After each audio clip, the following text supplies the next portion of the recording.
श्री शिवाय नमस्तुभ्यम। हर हर महादेव। इस चैनल पर हम आपको गुरुजी पंडित प्रदीप मिश्रा जी के द्वारा बताए गए उपाय करके दिखाते हैं। 17 जून को पड़ रही है अमावस्या और 18 जून को है हलहारिणी अमावस्या। तो अमावस्या पे किए जाने वाले 3 विशेष उपाय लेकर आए हैं, जो कि आप इन दोनों दिन में कभी भी कर सकते हैं। हाल ही में पूर्ण हुई गुरुजी की महामृत्युंजय शिव महापुराण कथा, जो कि भोपाल से थी। उसके बाद गुरुजी की जो अगली कथा है वो 19 जून से 25 जून खगड़िया बिहार में रहेगी और इस कथा को आप आस्था चैनल और यूट्यूब पर भी देख सकते हैं। अगर यह बिहार में होने वाली कथा का नाम रहेगा नंदीश्वर शिव महापुराण कथा। नंदी से जुड़े हुए उपाय उस कथा में हमें सुनने को मिलेंगे। करते हैं अमावस्या में किए जाने वाले पहले उपाय की तरफ। सबसे पहले जान लेते हैं उपाय किन्हें करना है। अगर आपके घर में बार बार बर्तन गिर रहे हो या फिर आपको ऐसा लग रहा हो कि हमारे कुल देवी देवता पितृ तृप्त नहीं है, या फिर आपके कार्य बनते बनते बिगड़ जाते हो, या फिर कोई अटका हुआ कार्य लंबे समय से पूरा नहीं हो रहा हो, तो घर का कोई भी सदस्य ये उपाय कर सकता है। आपको 1 कलश जल लेना है और 1 बेलपत्र लेना है। साथ ही आपको पंचामृत लेना है। पंचामृत 5 चीज़ों से मिलकर बनता है: दूध, दही, घी, शक्कर, शहद। इन 5 से मिलाकर आपको पंचामृत तैयार कर लेना है। 1 लोटा जल, 1 बेलपत्र और पंचामृत लेकर आपको शिवालय पहुंच जाना है। अब आपको 1 बेलपत्र माता अशोक सुंदरी के स्थान पर अर्पित कर देना है। पर यह बेलपत्र आपको उल्टी अर्पित करना है। मतलब हमेशा हम बेलपत्र माता अशोक सुंदरी के स्थान पर अर्पित करते हैं कि बेलपत्र की डंडी जलाधारी की ओर होती है, और इस उपाय में आपको जो बेलपत्र की डंडी है वो आपको शिवलिंग की ओर करके अर्पित करना है। जो बीच वाली पत्ती है वो जलाधारी की ओर हो। अब इसके बाद महादेव का कोई भी मंत्र बोलते हुए, नमः शिवाय या श्री शिवाय नमस्तुभ्यम बोलते हुए पंचामृत को उस बेलपत्र के ऊपर आपको अर्पित करना चाहिए। थोड़ा सा पंचामृत इस बेलपत्र में अर्पित करें। इसके बाद पूरा बचा हुआ पंचामृत आपको शिवलिंग के ऊपर अर्पित कर देना है। इस प्रकार से पंचामृत अर्पित करने से महादेव आपके कुल देवी देवता और पितृ को तृप्त कर देते हैं। उन्हें उनका भाग्य प्राप्त हो जाता है और आपके अटके हुए कार्य भी बनने लगते हैं। ये उपाय करने के बाद आप 1 कलश साफ जल शिवलिंग के ऊपर जरूर अर्पित करें। इस अमावस्या के दिन दान और स्नान का भी बहुत महत्व है। अगर आप कोई पवित्र नदी के घाट में जाकर 1 डुबकी भी लगा लेते हैं तो इसका शुभ फल आपको पूरे वर्ष प्राप्त होता रहता है। और दान करने का भी महत्व इस हलहारिणी अमावस्या का है, तो आपको अपने सामर्थ्य के अनुसार दान जरूर करना चाहिए। अब बढ़ते हैं अमावस्या के दिन किए जाने वाले दूसरे उपाय की तरफ। गुरुजी ने एकांतेश्वर शिव महापुराण में चंदन वाला विशेष उपाय बताया था, जो सिर्फ और सिर्फ अमावस्या के दिन किया जाता है।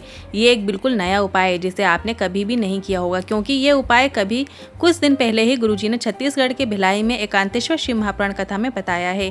इस उपाय में आपको शिवलिंग पर 7 जगह चंदन लगाना होता है। पहले आप ये समझ लें उपाय किन्हें करना है। जिनके घर में कोई अधोगति में फंसा हुआ हो, एक्सीडेंट में मृत्यु हो गई हो, गर्भाशय में कोई शांत हो गया हो, कोई जीना चाहता हो, किसी की इच्छाएं हो पर बीमारी से उसकी मौत हो गई हो, असमय मृत्यु हो गई हो और आपके घर में पॉजिटिविटी देखने को नहीं मिलती है, नेगेटिविटी का अनुभव होता है, तो आप ये उपाय महीने में सिर्फ 1 बार अमावस्या के दिन सुबह या शाम कभी भी कर सकते हैं। गुरुजी ने बताया 7 स्थान शिवलिंग पर ऐसे हैं जहां पर चंदन लगा देने से शिव जी पितृलोक में पितरों को मुक्ति प्रदान करके उन्हें वैकुंठ लोक में निवास प्रदान करते हैं। अब वे 7 जगह इस प्रकार हैं और इस क्रम से ही आपको पीले चंदन की 7 बिंदी लगाना है। सबसे पहले आपको पहली बिंदी शिवलिंग के ऊपर लगा देना है। दूसरी बिंदी शिवलिंग में जलाधारी में जो गणेश जी का स्थान है वहां लगाना है। तीसरी बिंदी कार्तिकेय जी के स्थान पर लगाना है। चौथी बिंदी अशोक सुंदरी माता के स्थान पर लगाना है। 5वीं बिंदी जलाधारी जो ऊपर लगी होती है वहां पर लगाना है। यदि ऊपर जलाधारी नहीं लगी है तो आप शिवलिंग पर जया, विसेरा, सामरीवारी, दोतली और देव शिव जी की 5 पुत्री हैं, इनके नाम से आप वो बिंदी शिवलिंग पर ही लगा दें। यदि ऊपर जलाधारी लगी होती है तो आपको जलाधारी पर वो बिंदी लगा देना है। इसके बाद 6ठी बिंदी आपको माता पार्वती के हस्त कमलों में लगा देना है, मतलब जो गोल कटी भाग है वहाँ पर लगाना है। और 7वीं बिंदी नंदी के मस्तक के ऊपर जो 2 सींग हैं वहाँ पर आपको लगा देना है। अमावस्या के दिन उपाय करना है, रोज करने की जरूरत नहीं है। महीने में सिर्फ 1 बार भी अगर आप ये उपाय कर लेते हैं तो आपको पूरा फल प्राप्त होता है। विशेष उपाय आपको 17 जून और 18 जून दोनों में से किसी भी दिन आप कर सकते हैं। अब बढ़ते हैं अमावस के दिन किए जाने वाले अगले तीसरे उपाय की तरफ। अगर घर में कोई व्यक्ति बार बार बीमार हो जाता हो, उसकी बीमारी ठीक नहीं हो रही हो, या कोई बड़ी बीमारी का अंदेशा हो, या कोई बड़ी बीमारी हो गई हो, तो आप ये उपाय 17 जून और 18 जून की इस अमावस्या में ज़रूर करें। इस मौके को जाने ना दें, ऐसा मौका बार बार नहीं मिलता।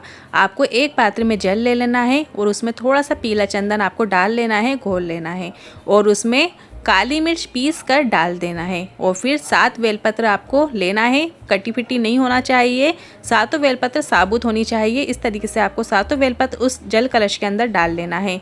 इसके बाद 7 बेलपत्र के साथ आपको 7 वृक्ष के पत्ते डाल देना है। आप कोई भी 7 वृक्ष के पत्ते डाल सकते हैं और इस कलश को अपने घर में पूरी तरफ से घुमा लेना है। सभी तरफ से घुमाकर उस व्यक्ति से स्पर्श करा दीजिए जो व्यक्ति बहुत बीमार रहता हो, जिसको बड़ी बीमारी हो गई हो, उसके हाथ से स्पर्श करा लेना है। कलश का जल और अंदर की बेलपत्र और पेड़ की 7 पत्तियां आपको शिवलिंग पर अर्पित कर देना है। आप श्री शिवाय नमस्तुभ्यं बोलते हुए वो बेलपत्र और जो 7 पत्तियां हैं वृक्ष की वो अर्पित कर सकते हैं। और थोड़ा सा जल अपने जल कलश में बचा लीजिए, कुछ बूंदे ही बचा लिए तो काफ़ी होगा। और वो जो बची हुई जल की कुछ बूंदे हैं शंकर की देहरी पर आपको चढ़ा देना है, शंकर की चौखट पे आपको चढ़ा देना है। बस आपको इतना ही करना है। कितना भी गंभीर रोग क्यों ना हो, वो धीरे धीरे समाप्त होने लगता है, उसे आराम ज़रूर मिलेगा। इन तीनों उपायों से जुड़े मन में कोई सवाल या क्वेश्चन है तो आप कमेंट बॉक्स के जरिए पूछ सकते हैं। वीडियो थोड़ा भी उपयोगी लगा हो तो वीडियो को लाइक करके कमेंट बॉक्स में हर हर महादेव ज़रूर टाइप कीजिएगा। श्री शिवाय नमस्तुभ्यम।